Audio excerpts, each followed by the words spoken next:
दया आ रही है, क्यों छोड़ दें? द्रौपदी ने कहा, प्राणनाथ, क्या इसे मार देने से मेरे मरे हुए बच्चे जीवित हो जाएंगे क्या? नहीं। तो क्या इसे मार देने से कोई लाभ होगा? अरे आज मैं रो रही हूं अपने बच्चों के लिए, इसे मार डालोगे तो कल इसकी मां भी रोएगी इसके लिए, और मैं नहीं चाहती कि हमारे द्वारा किसी को कष्ट हो। द्रौपदी की बातें सुनकर कन्हैया गदगद हो गए कि दया धर्म का मूल है, पाप मूल अभिमान, तुलसी दया न छोड़िए जब तक घट में प्राण। दया धर्म का मूल है, पाप मूल अभिमान। दया कब तक नहीं छोड़े? बोले जब तक घट में प्राण है, जब तक जिंदा हो तब तक दया नहीं छोड़िएगा। दया ही धर्म है। इसलिए द्रौपदी ने दया की, भगवान गदगद हो गए। क्या करें अश्वत्थामा के संग? सिर की मणि छीनकर उसे नगर से धक्का देकर निकाल दिया गया। दुर्योधन, अश्वत्थामा को प्रतिशोध की ज्वाला जल पड़ी। अभिमन्यु की पत्नी उत्तरा गर्भवती थी, जो गर्भ पांडवों को आगे बढ़ाता। हाँ मैया जी, ओ मैया, कथा सुन लो। मेरी माँ मोबाइल देख रही हो।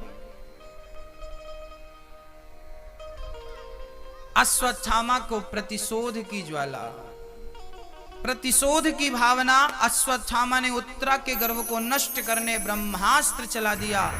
उत्तरा दौड़ी दौड़ी कृष्ण के चरणों में आई और रो करके कहने लगी कि पाहि पाहि महायोगिन, देव देव जगत्पते, नान्यं त्वद्भयं पश्ये यत्र मृत्युः परस्परम्। पाहि पाहि महायोगिन, देव देव जगत्पते। अश्वत्थामा ने ब्रह्मास्त्र चलाया। उत्तरा चरणों में गिर पड़ कन्हैया से कहने लगी, हे श्याम सुंदर, मेरे बच्चे की रक्षा करिए। अभी बच्चे ने जन्म नहीं लिया, मां के गर्भ में ही है। इसे अश्वत्थामा मार डालेगा, उसका ब्रह्मास्त्र मार डालेगा। भगवान ने कहा, देवी चिंता ना करो। उत्तरा बोली, कन्हैया, यदि मेरे गर्भ का शिशु मारा गया तो आज के बाद कोई आप पर भरोसा नहीं करेगा। लोग कहेंगे कि जिन पांडवों की रक्षा करने का संकल्प भगवान ने लिया, उनके वंश में कोई पानी देने वाला नहीं बचेगा। आपकी इमेज खराब होगी, आपका नाम खराब होगा। प्रभु मेरे पुत्र की रक्षा करो। क्या गुनाह किया मेरे बच्चे ने? भगवान ने अंगूठे के बराबर रूप बनाया, उत्तरा के गर्भ में प्रवेश कर गए और उत्तरा के गर्भ की भगवान ने रक्षा की। उत्तरा के गर्भ को बचाया। भगवान पांडवों के लिए समर्पित है। भगवान हर उस व्यक्ति के लिए समर्पित है जो भगवान के लिए समर्पित है। आप उनके लिए समर्पित हो जाइए, वो आपके लिए समर्पित हो जाएंगे। हम समर्पण कर नहीं पाते, यही प्रॉब्लम है, यही समस्या है। अब भगवान तैयारी करने लगे द्वारिका जाने की। अभी भगवान हस्तिनापुर में थे, अब द्वारिका जाने लगे। और जैसे ही भगवान द्वारिका जाने लगे, कुंती मां हाथ जोड़कर खड़ी हो गई। कुंती बुआ कहने लगी, श्याम सुंदर, आज मैं आपसे कुछ मांगना चाहती हूँ। पहली बार कुंती बुआ ने भगवान से कुछ मांगा। ये कुंती कौन है आप जानते हैं ना? ये वसुदेव जी की सगी बहन है। वसुदेव जी के पिता राजा सूरसेन ने, राजा सूर ने, वसुदेव जी के कुंती के पिता का नाम था सूर। उनकी ये बेटी थी सूर की कुंती। इनके एक मित्र थे जिनका नाम था कुंती भोज। उनके कोई संतान नहीं थी, तो अपनी बेटी दान कर दी थी, गोद दे दी थी। तो कुंती भोज की बेटी बन गई बाद में, ये इसलिए इनका नाम पड़ा कुंती। तो भगवान की सगी बुआ है ये। आज बुआ ने हाथ जोड़कर कृष्ण के सामने खड़े होकर प्रार्थना की। कृष्णाय वासुदेवाय देवकी नंदनाय च नंदगोपकुमाराय गोविंदाय नमो नमः। कृष्णाय वासुदेवाय देवकी नंदनाय च नंदगोपकुमाराय गोविंदाय नमो नमः। हे नंद नंदन, हे श्याम सुंदर, हे कृष्ण, आज आप ही सब कुछ हैं। देवकी पुत्र, वसुदेव पुत्र, आप ही जगत के पालनहार, सृष्टि करता। आप आज मैं आपसे कुछ मांगना चाहती हूँ। कन्हैया बोले, माँ मांगो, क्या चाहती हो? कुंती बुआ ने कहा, द्वारिकाधीश आज मुझे आपसे बस एक ही प्रार्थना। क्या चाहती हो माँ? मांगो, क्या मांगना चाहती हो? कुंती बुआ ने कहा कि विपदा संतु नः शश्वत तत्र तत्र जगत गुरो भवतो दर्शनम यत्स्यात् आपुनर्भव दर्शनम। हे माँ, क्या चाहती हो? कुंती बुआ ने कहा, द्वारिकाधीश हमें दुख चाहिए, दुख दे दीजिए। कन्हैया बोले, माँ आप दुख मांग रही हो? क्या करेंगी इतने दुख का? जब से हो संभाला आपने दुख ही दुख पाया। लाक्षागृह में बंद करके कौरवों ने आग लगा दी थी, क्या वो दुख कम था? भरी सभा में आपकी बेटी, आपकी बहू की लाज लूटनी चाहिए कौरवों ने, क्या ये दुख कम था?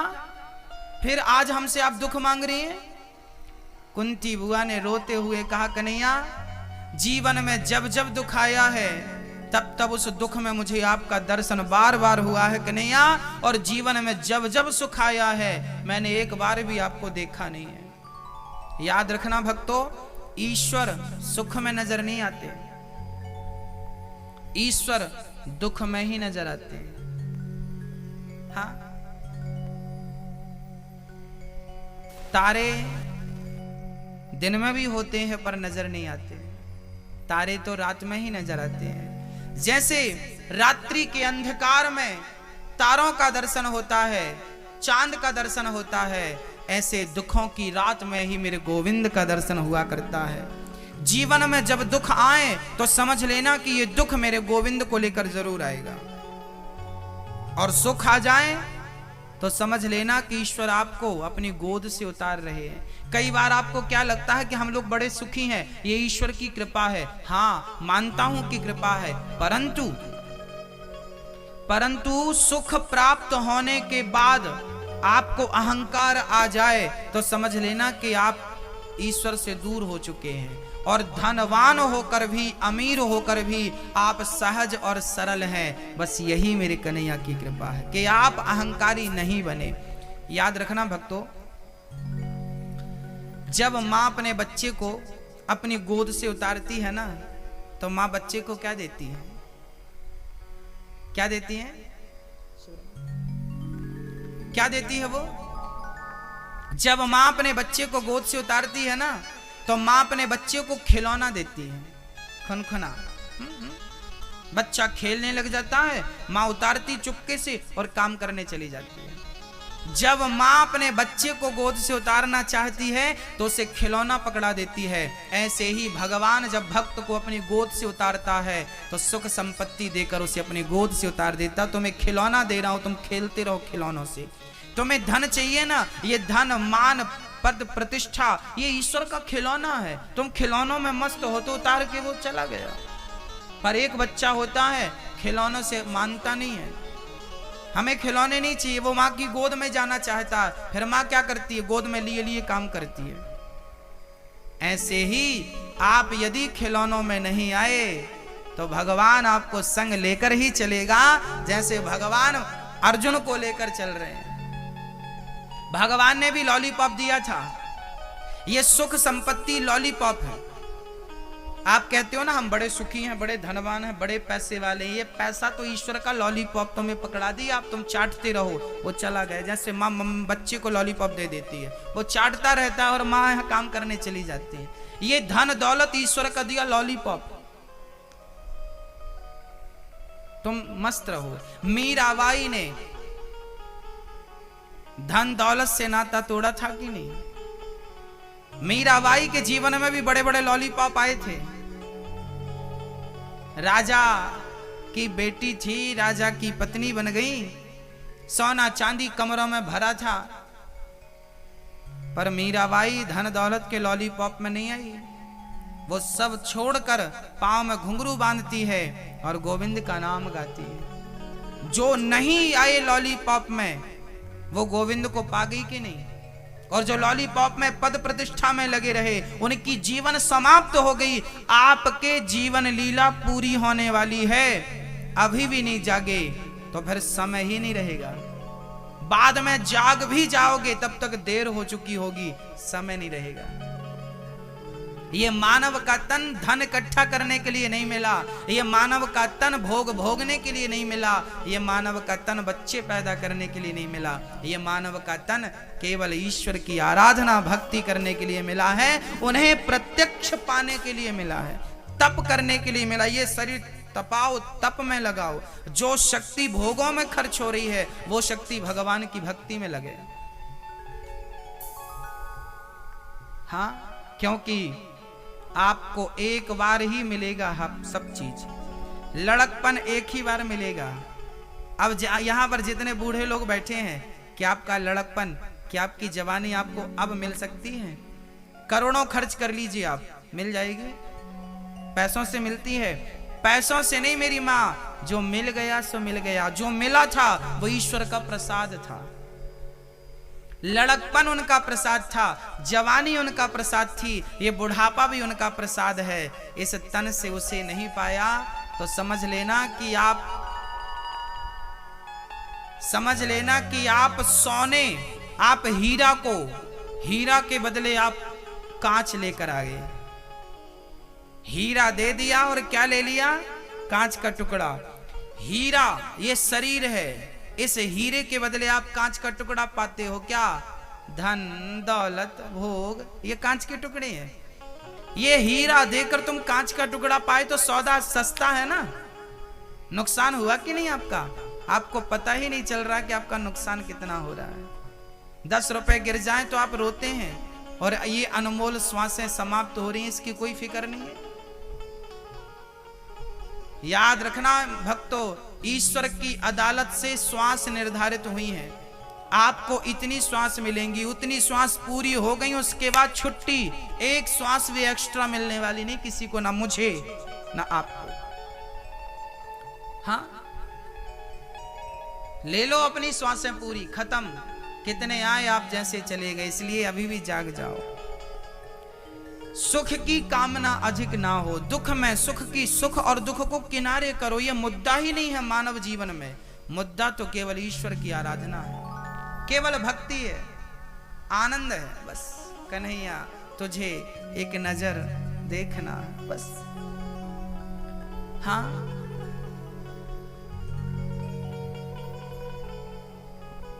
भरी सभा में द्रौपदी की लाज लूटी। कुंती ने कहा कि जीवन में जब जब दुख आया कन्हैया, तब तब हमने आपका दर्शन किया। भरी सभा में मेरी बहू की लाज लूटनी चाहिए थी। बाजी हार गए थे धर्मराज युधिष्ठिर, पत्नी को हार चुके थे युधिष्ठिर जी। अच्छा, क्या पति का ये अधिकार होता है कि वो अपनी पत्नी को भी दांव पे लगा दे?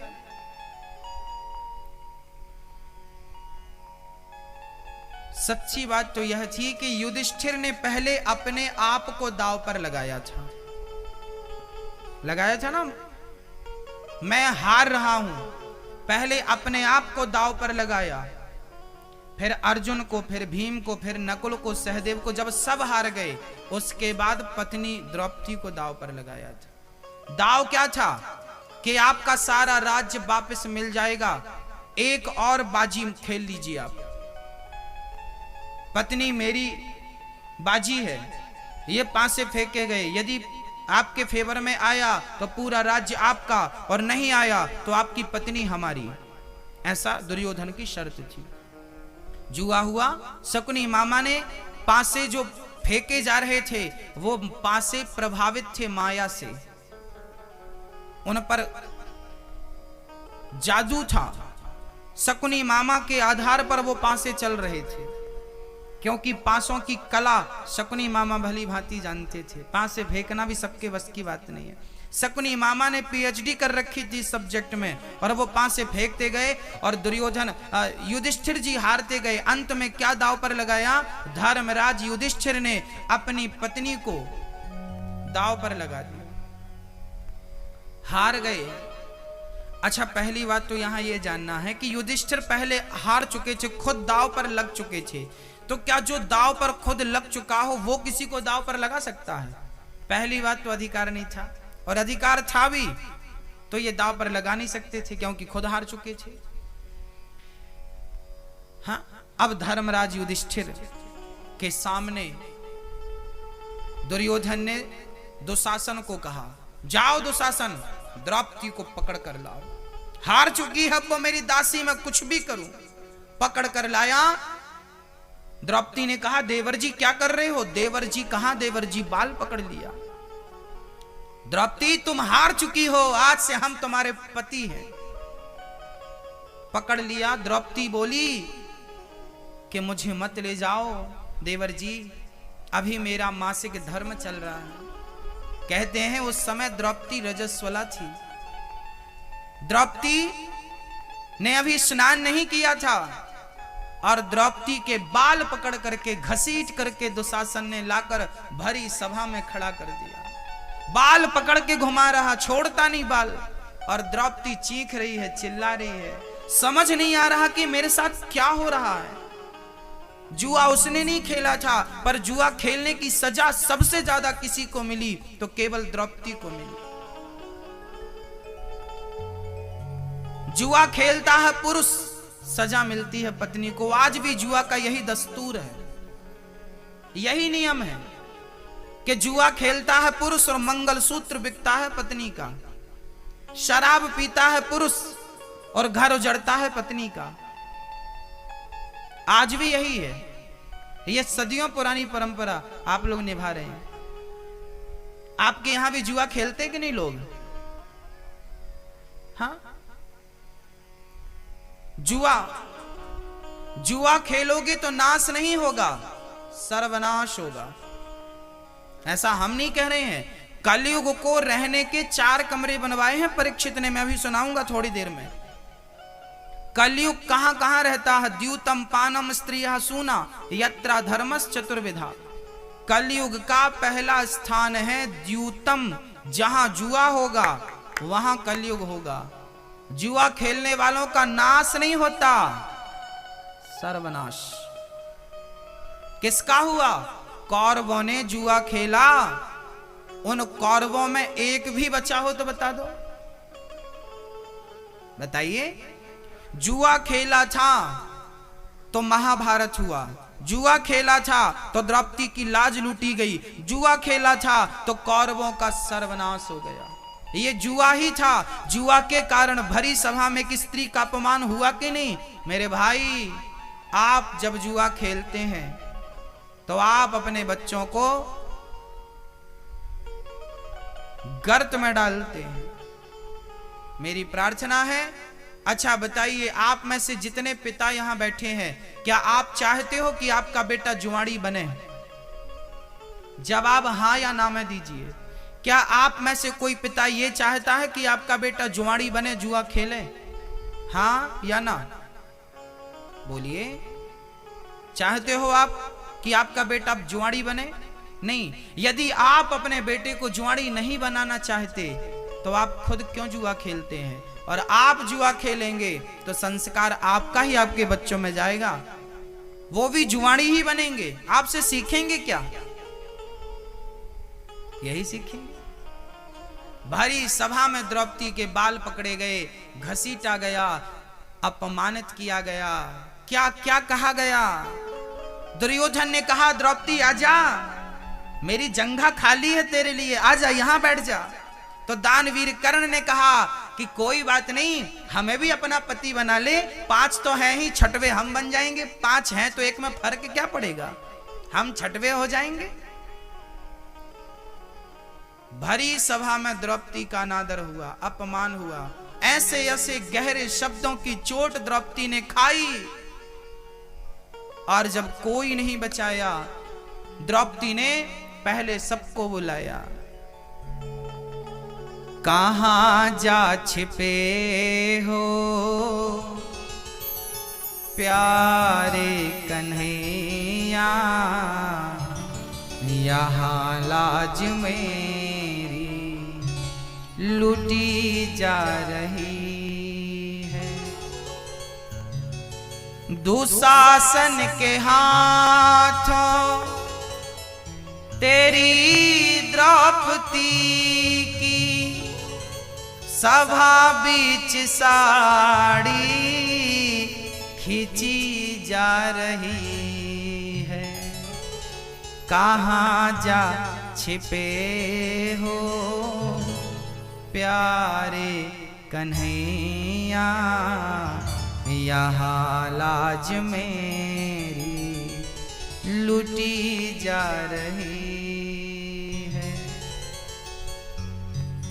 गुरु द्रोण बोलो, पितामह बोलो, तुमसे तुम्हारी ये बहू पूछती है।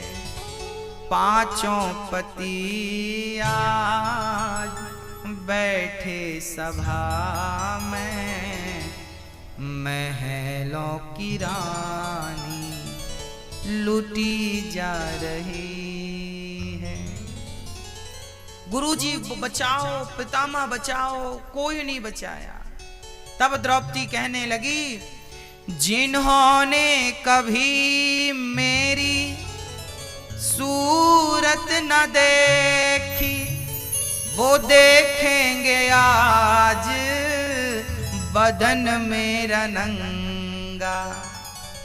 जुआ में पति जी मेरे हारे हैं बाजी, वीरों की गर्दन झुकी जा रही है। कोई नहीं आया। अच्छा, द्रौपदी ने बुलाने में देर लगाई है, कन्हैया ने आने में देर नहीं लगाई। जब द्रौपदी पुकार रही थी, अर्जुन बचाओ, अर्जुन ने सिर नीचे कर, कहां तुम्हारा गांडीव, उठाओ, देखो आपकी पत्नी का कोई अपमान करे, आप सहन कर रहे हैं, गांडीवधारी, सिर नीचे कर लिया। युधिष्ठिर बचाओ, 10,000 हाथी का बल रखने वाले भीम कब खड़े होकर अपनी पत्नी की लाज बचाओगे, कब द्रौपदी को बचाओगे। सब ने सिर, पितामह आपको इच्छा मृत्यु का वरदान है, आप किससे भयभीत हैं? आप अधर्म को देख रहे हैं, अत्याचार आपके सामने अबला नारी पर हो रहा और आप बैठे, सिर नीचे कर लिया। दुर्योधन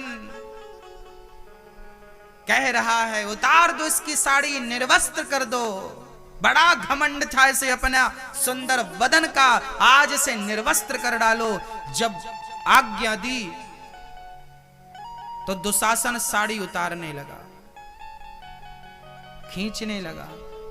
अब द्रौपदी छटपटाई, घबराई, राम राम मुझे निर्वस्त्र किया जा रहा और मेरे पक्ष में कोई नहीं। सारे रिश्तेदार यहीं बैठे हैं, गुरुजन यहां बैठे हैं, ससुर जी सामने बैठे हैं, धृतराष्ट्र ससुर हैं, कोई नहीं बचाने वाला। तब द्रौपदी ने हाथ खड़ा कर लिया, मेरा कोई ना सहारा बिन तेरे, नंदलाल सवरिया मेरे। मेरी असुवन भीगे साड़ी, आ जाओ कृष्ण मुरारी। अब जाए न लाज हमारी, अब जाए न लाज हमारी,